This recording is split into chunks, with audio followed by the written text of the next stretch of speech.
이제 우리 하나님 말씀 갈라디아서 5장 24절부터 26절까지 말씀을 보겠습니다. 이제 오늘로서 갈라디아서 5장이 끝나게 됩니다. 308페이지 신약성경 갈라디아서 5장 24절부터 26절.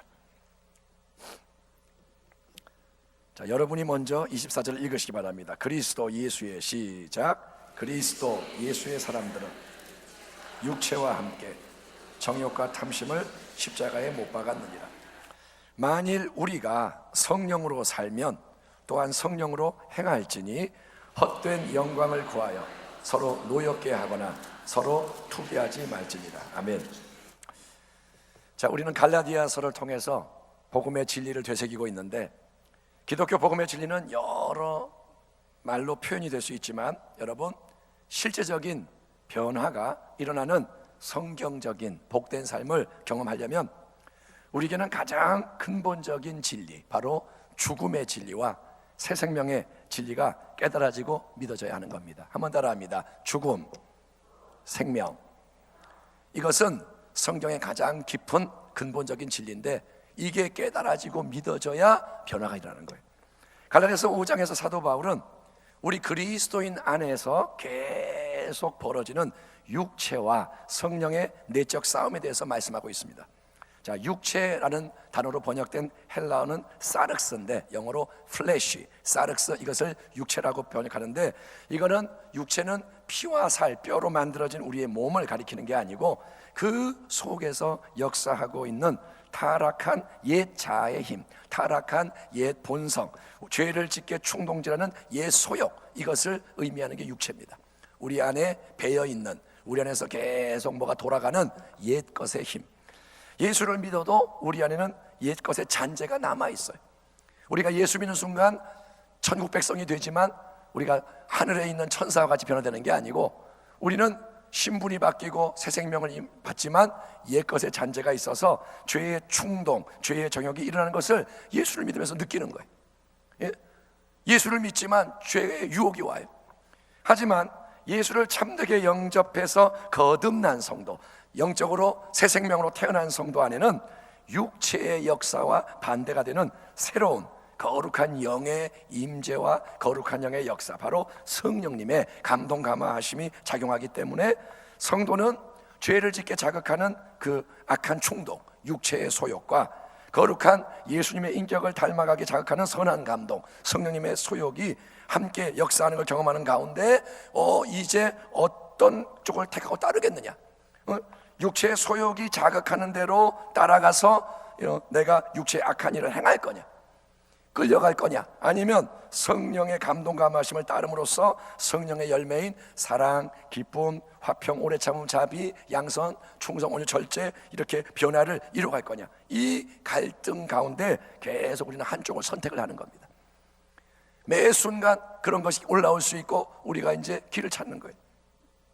계속 올라오는 이 자극하는 육체의 역사에 대해서 그리스도인이 어떻게 해야 되느냐, 우리가 취해야 할 올바른 태도는 단호하고 끈질기게 육체와 그 힘을 예수님이 죽으신 십자가에 계속 우리는 못 박아야 할 줄 믿습니다. 한번 따라 합시다. 육체를 십자가에 못 박았느니라. 24절 말씀이 그겁니다. 그리스도 예수의 사람들은 육체와 함께 그 정욕과 탐심을 십자가에 못 박았느니라. 우리는 십자가에 대해서 지난 시간에 얘기했습니다. 두 가지 차원을 구별하고 연결해야 합니다. 첫째는 뭐냐? 우리는 2000년 전에 갈보리 언덕 위에 높이 세워진 예수님이 친히 못 박혀 죽으신 영원한 한 번밖에 없는 그 대속의 십자가, 예수 나를 위하여의 십자가를 계속 우리는 바라봐야 되는 거예요. 십자가, 영원한 예수의 십자가를 바라보는 거예요. 우리는 좌편 강도, 우편 강도의 십자가를 보는 게 아니라 예수님의 십자가를 바라봅니다. 하지만 십자가의 또 다른 중요한 차원은, 두 번째로, 나의 이 옛 자아가 예수님과 함께 못 박혀 죽은 그 십자가, 그 안으로 이제 우리는 들어가서 내가 육체와 그 정욕 탐심을 계속 못 박혀 있게 해야 되는 거예요. 내 육체가 예수님과 함께 못 박혀서 정욕 탐심이 거기에 매달려 있는 것을 내가 계속 그것을 주장하는 겁니다. 십자가에 못 박히면 사람이 즉시 죽나요? 아니요. 예수님은 6시간 만에 운명하셨고, 사실은 십자가의 고통이 더 오래 갈 수가 있어요. 며칠이 갈 수도 있어요. 십자가는 못 박는다고 죽는 게 아니라 못 박히는데 살아있는 거예요. 그래서 아픈 거예요. 죽을 것 같은데 안 죽어. 계속 피는 나가고 힘은 빠지고 고통이 가해지고 찌부러지지만 당장 안 죽는다 이거예요. 그래서 십자가에 우리가 못 박혔다 해도 계속 살아서 소리를 지르고 발버둥치는 게 육체입니다. 육체는 당장 안 죽고 소리를 쳐요. 정욕과 탐심, 악한 충동으로 계속 우리를 찌르면서 뭐라느냐, 야, 나 좀 놔줘, 나 좀 풀어줘, 나 너 친구잖아, 너하고 나하고는 친하잖아, 네가 느끼는 이게 바로 너야, 지금 네가 느끼는 이 감정이 너야. 그러니까 너는 나를 도와줘야 돼, 너 나 밀어줘야 돼, 함께 따라와 줘야 돼. 안 그러면 너 큰일 나, 이거 그대로 안 하면 너 잘못돼, 너 불행해질 거야. 그렇게 해서 육체가 애걸복걸하고 협박을 하는 거예요. 못 박힌 그놈이 계속 꿈틀대면서 우리를 자극하는 겁니다. 하지만 그 집요한 수작에 넘어가서 육체를 십자가에서 내려오게 하면 안 돼요. 육체를 내려오게 하는 건 뭐냐? 그걸 따라가는 거예요. 그래 계속 육체에 일행하면 그놈이 내려와요. 그래서 주인이 되는 거예요. 그래, 내가 네 주인이다 이러는 거예요. 여러분, 그렇게 하면 안 되고 우리는 단호하게, 끈질기게 육체를 십자가에 못 박혀 있도록 우리는 진리를 주장해야 할 줄 믿습니다. 육체가 나는 네 안에 있잖아, 내가 너잖아, 내가 이렇게 느끼는 게 그게 네 너야, 막 그렇게 할 때 아니야, 진리는 그게 아니야. 너는 못 박혔어. 예수님과 함께 못 박혔어. 예수님과 함께 못 박혔고 나는 거기에 너를 둘 거야. 여러분, 이거는 남이 해주는 게 아니에요. 이거는 내가 계속 해야 하는 믿음의 싸움인 줄 믿습니다. 이거는 남이 못 도와줘요. 아무리 옆에서 중보기도 해줘도 내가 내 육체를 내려오게 하면 그거는 그 사람에게 끌려가는 거예요. 그거에 끌려가는 거예요. 이처럼 육체의 정욕을 처리하는 비결은 오직 하나입니다. 육체의 정욕을 이길 힘은 뭐냐? 십자가의 능력밖에 없어요. 아멘. 보혈의 능력밖에 없어요. 십자가의 능력만이 육체를 깨뜨립니다. 고린도서 9장과 15장에서 사도 바울은 나는 모든 일에 절제하며 내 몸을 쳐서 복종시킨다, 또 나는 날마다 죽노라 고백을 했는데, 그게 십자가의 능력으로 육체와 그 정욕 탐심을 계속 처리하고 제거하는 성화의 중요한 한 면인 겁니다. 여러분은 여러분의 육체의 정욕과 탐심을 십자가에 못 박는 자 되기를 축원합니다. 계속 그거를 못 박아야 되는 거예요. 못 박혀 있게 하는 거예요. 그러면 그놈은 죽게 돼 있어요. 동시에 그리스도의 사람이 해야 할 또 다른 일, 성화의 중요한 반대 측면은 성령의 인도하심에 순종하고 따라야 하는 거예요. 따라합시다. 육체를 못 받고 성령을 따라야 한다. 아멘. 25절 26절의 말씀이 그겁니다. 만일 우리가 성령으로 살면 또한 성령으로 행할지니 헛된 영광을 구하여 서로 노엽게 하거나 서로 투기하지 말지니라. 자, 만일 우리가 성령으로 살면 또한 성령으로 행할지니 라는 이 표현이 좀 어렵습니다. 그래서 세번역 성경을 보면 이 의미가 분명히 드러나는데, 사도 바울은 하는 말이 이겁니다. 우리가 성령으로 삶을 얻었으니, 새 삶을 얻었으니 우리는 성령이 인도해 주심을 따라 살아갑시다. 한번 따라합니다. 성령님이 새 삶을 주셨으니 성령을 따라 살아갑시다. 그 말이, 이 말이 그거예요. 자, 예수를 참되게 믿는 성도에게 임하는 성령님, 성령님은 하나님의 선물인데, 성령님은 하나님의 새 생명, 예수님이 십자가 부활로 이루시고 예비하신 영원한 참 생명을 우리 안에 심어주시는 생명의 영인 줄 믿습니다. 성령을 가리켜 은혜의 영, 진리의 영, 능력의 영, 많이 표현했지만 성령은 생명의 영이세요. 아멘. 그래서 로마서 8장에서는 그리스도 예수 안에 있는 생명의 성령의 법이 죄와 사망의 법에서 너를 해방하였습니다. 그래서 그리스도 예수 안에는 정죄함이 없다라고 선언하는 거예요. 생명의 성령의 법, 이게 뭐냐? 생명을 주는 성령의 역사를 말하는 겁니다. 생명의 역이신 성령님은 예수님의 새 생명, 우리의 이 육체의 생명이 아니라 언젠가 썩어서 없어질 이 생명이 아니라 영원한 그 새 생명이 우리 안에 역사하게 만드시는 분이십니다. 예수의 새 생명이 우리 안에서 이제 일어나고 움직이고 역사하는 게 새로운 법, 새로운 질서예요. 예수를 믿는 자는 하나님 나라의 백성입니다. 그래서 하나님의 나라가 임하는 거예요. 아멘. 우리가 여러분 일제치하에 있을 때는 일본 사람 시키는 대로 그 법에 살아야 했지만 자유를 얻게 되면서 해방되면서 이제 우리가 새로운 법 아래 살듯이 하나님의 나라가 임하는 것은 뭐냐? 이전에 이 세상적인 육체적인 보이는 것에 매이는 삶이 아니라 예수님이 이 땅에 사신 것처럼 하나님의 성령의 역사 속에서 새로운 길을 가는 게 하나님의 법인 줄 믿습니다. 그러므로 사도 바울의 요청은 이겁니다. 너희는 성령으로 살아가는 이전과 전혀 다른 완전한 새로운 삶을 이미 얻었으니, 그것이 너희 안에 심겨졌으니, 그것을 예수님이 선물하셨으니, 너희는 머리로만 그렇게 알지 말고 입술로만 그렇게 그렇습니다, 그런가 봅니다 고백하고 끝이 아니라 부디 성령의 인도하시는 대로 살아가자. 열매를 맺는 성도가 되라. 이제는 새 생명이 뭔지를 경험하고 그것이 나타나게 하고 그것을 따라감으로써 변화가 일어나게 해라, 그 말이에요. 아멘. 아멘.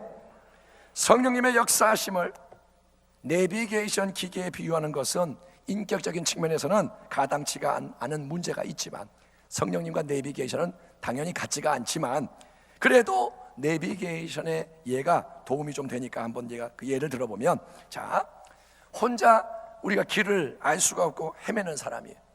길을 몰라. 운전을 해야 돼. 근데 맨날 길을 모르니까 헤매고 고통당하고 사고나고. 그런데 좋은 내비게이션, 최상의 내비게이션을 선물로 받은 거예요. 내비게이션을 누가 정말 좋은 걸 줬어요. 그리고 이 내비게이션을 차에 딱 부착을 했고 연결을 시켜놨습니다.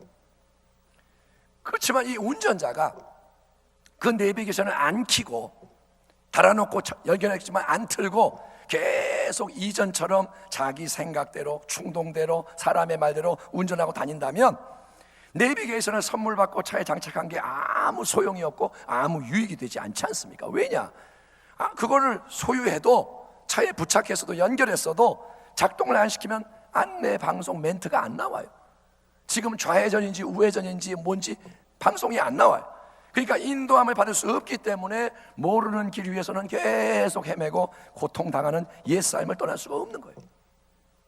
여러분, 그러니까 제발 내비게이션 준 사람이 그러는 거예요. 바보짓 좀 그만하고 내비게이션 켜. 그거 내가 줬잖아, 달았잖아, 연결시켰잖아. 그거 스위치 눌러 켜. 그리고 나오는 소리를 좀 들어봐. 그리고 그냥 그대로 따라가. 그러면 모든 게 쉽고 안전하고 새로운 삶이 펼쳐진다. 여러분, 성령님의 새 역사도 그런 건 줄 믿습니다. 만일 우리가 성령으로 살면 또한 성령으로 행할지니, 우리가 성령으로 삶을 얻었으니, 성령으로 사는 새로운 법을 받았으니 우리는 성령이 인도해 주심을 따라 살아갑시다. 그러면 우리는 육체의 정욕이 충돌지하는 대로 헛되이 잘난 체하거나 서로 화나게 자극하거나 질투하는 것 같은 수많은 죄의 결과 피해를 사전에 예방하고 제거할 수가 있는 것입니다. 아멘. 성령을 따라가면 육체를 따를 일이 없는 거예요. 육체의 정욕을 처리하지만 그걸로 끝이 아니라 성령을 따라가면 이제 육체는 할 일이 없어요. 쫓아오지 못해요. 왜? 진리의 영이, 생명의 영이 인도하기 때문에. 그러므로 육체와 성령의 갈등과 싸움을 계속 경험하며 그 속에서 주의 뜻대로 승리해야 하는 우리 교회와 성도가 명심해야 할 실적인 신앙의 원리는 두 가지입니다. 첫째, 그리스도 예수의 사람들은 우리의 육체의 옛 자아와 정욕 탐심을 계속 십자가에 못 박아서 그 힘이 자꾸 약해지고 계속 사라지도록 자기를 부인하는 일을 멈추지 말아야 합니다. 아멘. 자기를 부인해야 돼요. 내 생각 이런 거 하지 말라는 거예요. 내가 볼 때는 내가 원하는 대로 안 해주면 난 화가 나. 이거 자아의 역사를 따라가지 마시고. 두 번째, 예수 그리스도의 사람들은 예수님의 은혜로 그 안에 임하신 성령님이 새 생명을 경험하도록 역사하고 계시니까, 당신 안에 성령님이 계시니까, 아멘. 내비게이션이 여러분에게 장착되어 있으니까 이제 내비게이션, 영적 성령의 내비게이션을 켜고 안내 방송을 듣고 따라서 운전하는 지혜자처럼 항상 성령님의 인도하심을 감지하고 그 이끄심에 기꺼이 순종하는 자가 되어야 할 줄 믿습니다. 아멘. 내비게이션이 있어요. 밖에 있는 게 아니라 당신 안에 있어요. 사람들에게 맨날 물어봐야 되는 게 아니라는 거예요. 길을 어떻게 가야 돼요? 내비게이션 키라는 거예요. 내 안에 있는 것을 성령님의 역사하심을 들으라는 거예요. 아멘. 그 모든 일을, 육체를 죽이고 성령을 따르는 일을 동시에 할 수 있는 최적의 자리가 바로 이 예배의 자리입니다. 그거를 행하는 자리가 이 예배의 자리. 말씀을 여러분 머리의 지식이나 입술의 멘트로만 삼으면 아무 변화가 일어나지 않지만 여러분 이 갈라디아서 5장 설교를 100번 하고 1000번 하고 여러분 이걸 100번 1000번 듣는다고 변화되는 게 아니고 참된 영적인 이 예배 가운데 하나님의 성령님을 새롭게 의지해서 예수님의 은혜가 말씀과 기도 가운데 넘쳐나게 하기를 여러분 축원합니다. 여러분에게 그게 이루어지기를 축원합니다. 그림의 떡을 바라보지 말고 메뉴를 주문해서 먹을 줄 아는 자 되기를 축원합니다. 여러분 그래서 우리가 뭐 하느냐? 또 회개하는 거예요. 회개, 감사, 결단, 순종의 찬송을 드리면서 찬송 하나를 드려도 정말 수술대에 올라간 자의 마음으로 다 쏟아붓고 그리고 말씀에 근거해서 간절히 기도할 때 우리 모두에게 육체와 그 정욕 탐심을 십자가에 온전히 못 박아 처리하는 동시에 성령님의 새 생명 내비게 하시니 활성화돼서 그 인도하심을 받으며 순종하여 나아갈 때 이제 여러분 육체의 일들, 여러분을 묶고 있는 사슬들이 뚝뚝뚝 끊어지고 성령의 열매가 풍성히 맺히며 승리하는 우리 모두가 되기를. 아멘. 저도 승리하고 아멘. 여러분도 승리하고 교회가 승리하고 그 승리의 기운이 퍼져가고 아멘. 영적 분위기가 바뀌고 하나님 살아계시구나, 성령님 진짜구나, 말씀이 진리구나, 그게 이루어지는구나. 아멘. 예, 그래서 그 모든 영광이 하나님께 돌려지기를 모든 말씀을 친히 이루시는 신실하신 우리 주 예수 그리스도의 이름으로 축원합니다. 기도하겠습니다. 하나님 감사합니다. 오늘 이 시간 우리가 하나님 말씀에 화답하며 나아가오니 영광받아 주옵시고 진리의 말씀 그대로 나에게 우리에게 이루어지게 하여 주옵소서. 육체는 십자가에 못 박혀서 끝장나고 성령님은 역사하시고 그래서 새로운 길을 기쁨으로 걸어가게 하여 주옵소서. 문제 상황에서 성령을 따르게 하여 주옵소서. 예수님의 이름으로 기도하옵나이다.